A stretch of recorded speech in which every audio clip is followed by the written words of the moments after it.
criando vantagem para a empresa, não. Então, eles são fundamentais para poder dar esse direcionamento e evitar situações como essa que você falou aí de empresas. Você deu um exemplo de uma empresa privada, né? Uhum. E a gente vê também que no setor público tem essa mesma Sim, situação. acontece o mesmo problema, né? E deixa eu te perguntar, no momento de redigir, né, o processo licitatório ali, eu tenho como colocar uma margem de segurança, por exemplo, que é uma coisa que eu acho talvez fosse mais viável em obra, né? Eu vou falar assim, ó, isso aqui deu, né, tudo que eu pedi aqui no final é X, mas eu preciso de uma margem de segurança tal. Existe essa possibilidade ou não?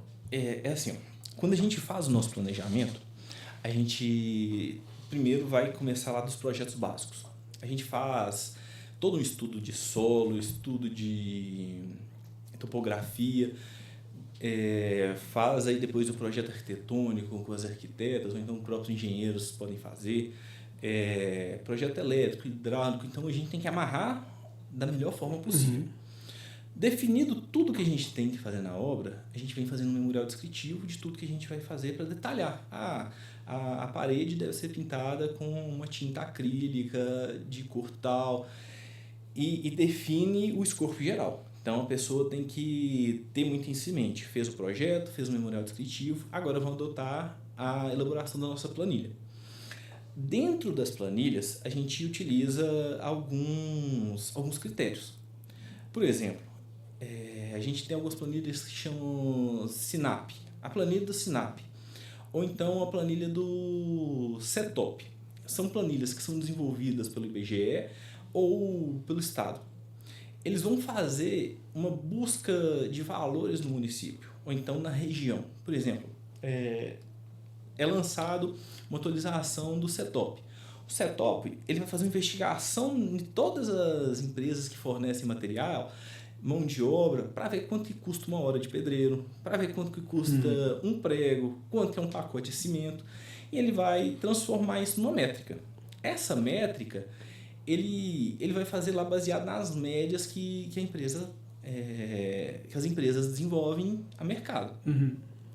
Feito isso, a gente determina as quantidades. Então, a gente tem que uma parede vai ser pintada. Para pintar 1 metro quadrado de parede, a gente gasta um valor, um chute, tá? R$30, entre mão de obra, material. E dentro disso, a gente desenvolve quantos metros de parede que vai ter? 300 metros. Então, 300 vezes 30, a gente acha o valor. Encontrado o valor, a gente, já embutido naquele valor, o próprio órgão ele já coloca lá, 10%, a cada 1 metro de parede, você vai gastar 1 litro de tinta. Só que esse 1 litro de tinta, ele ainda coloca 10% de perda. Sim. E no valor que encontrou naquela região, a média. Se é média, então com certeza, se fizer uma pesquisa mercado, você vai ter valores acima e valores abaixo. A margem de quem está querendo participar é essa. E ele tem que entender, quem está participando do processo, que os valores que a gente trabalha lá são de referência, às vezes, regionais, de Belo Horizonte. Talvez o material de Belo Horizonte é mais caro, mas a gente não tem outro parâmetro aqui. Então, a margem, a gordura que a gente fala, que a gente coloca, é aí dentro. Vai fazer a concretagem de uma fundação, por exemplo. Gasta-se 2 metros cúbicos para cada fundação, para cada tubulão. Dentro da planilha já tem essa margem. Além de outros custos que a gente tem. Esses são os custos diretos. Por exemplo, para poder fazer uma concretagem no tubulão, você vai gastar concreto, você vai gastar pessoal, tempo de pessoal. Isso está lá dentro. Além disso, a gente tem um mecanismo que a gente coloca lá, que é o BDI. O BDI são os custos indiretos de obra. Por exemplo, para ser comprado um concreto, como vai fazer a compra disso?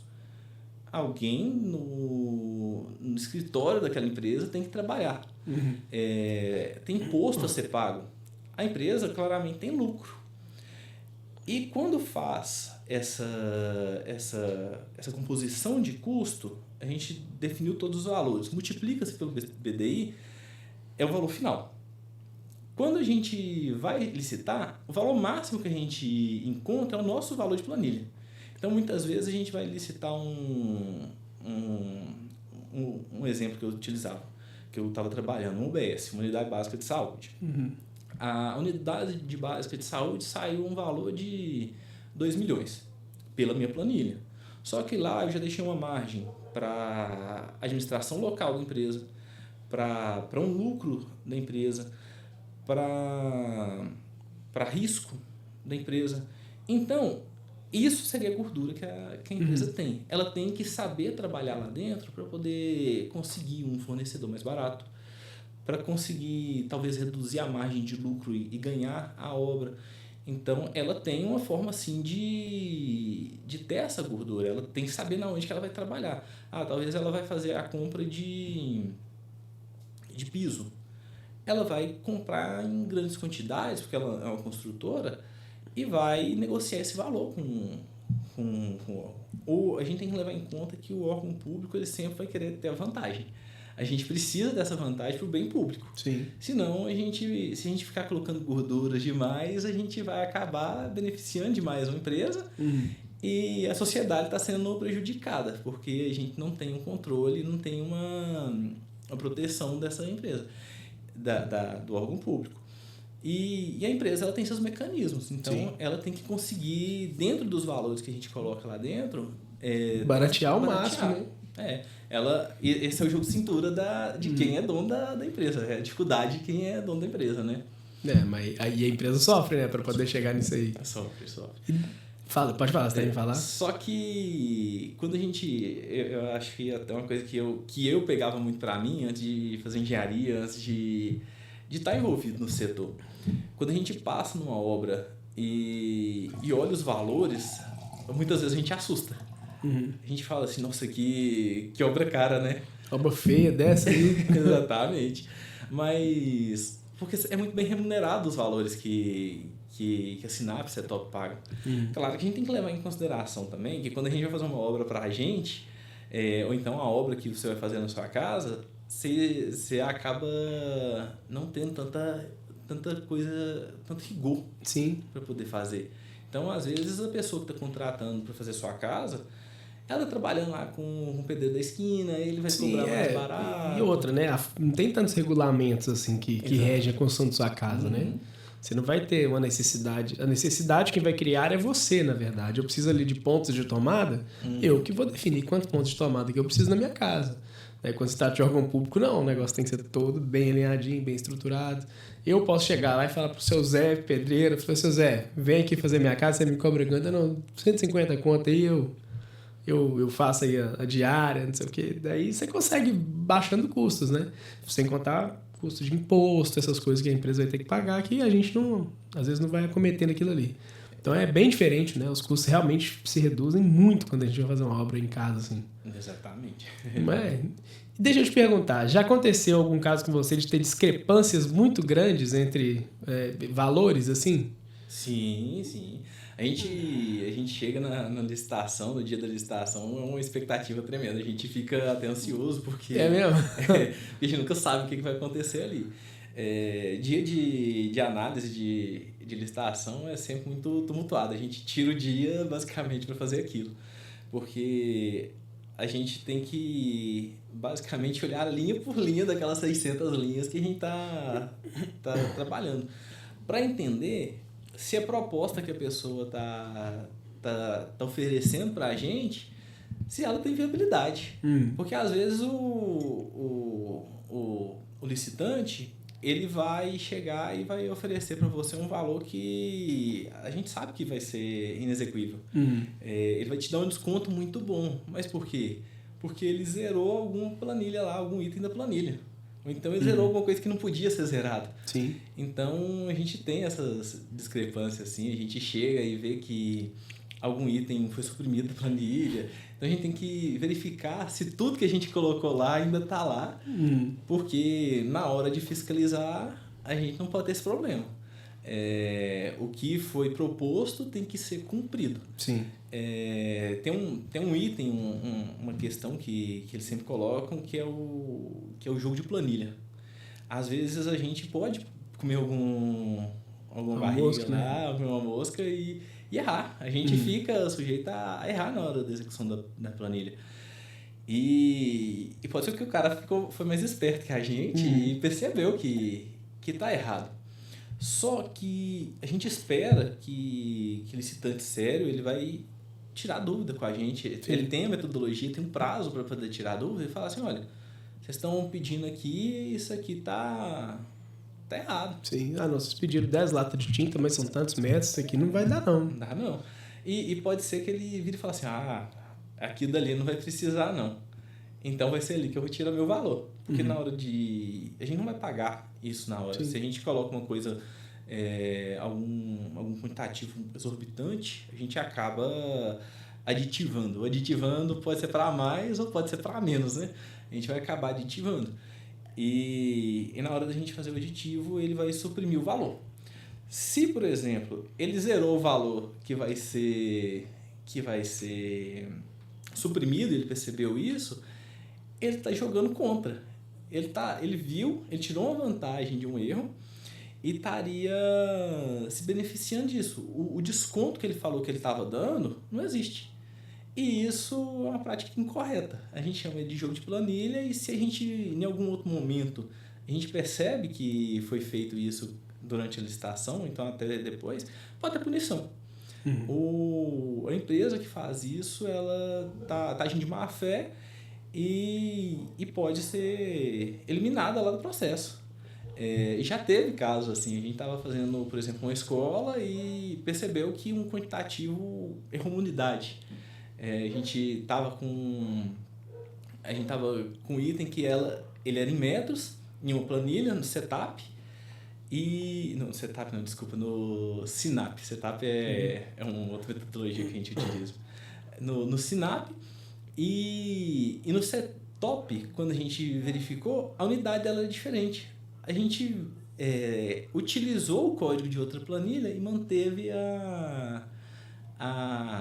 o quantitativo. Só que com essa alteração, um item que era R$200 o metro, e a gente gastava 200 metros, ele passou a ser por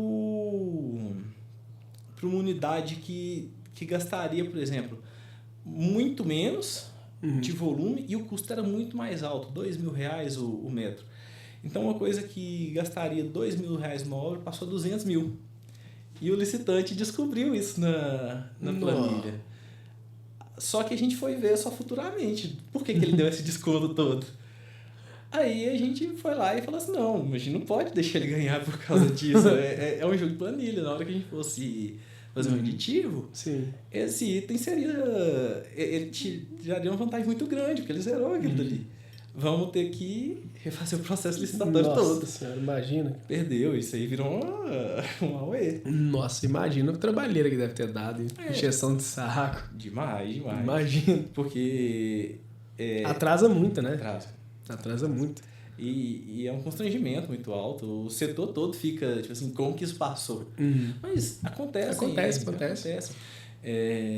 Obras de estrada tem erros de quantitativo, obras de reforma, principalmente, ela tende a ter muito erro também, porque são situações que às vezes são fora do controle. A gente pode pensar que a gente vai encontrar uma situação naquele local, quando a gente vai abrir para poder começar a obra, a gente descobre uma vala lá gigantesca no local, então descobre uma nascente de um rio no local, então a gente tem que voltar tudo do zero e reprogramar. Às vezes a gente tem que cancelar aquela licitação porque vai ver que é inviável, né?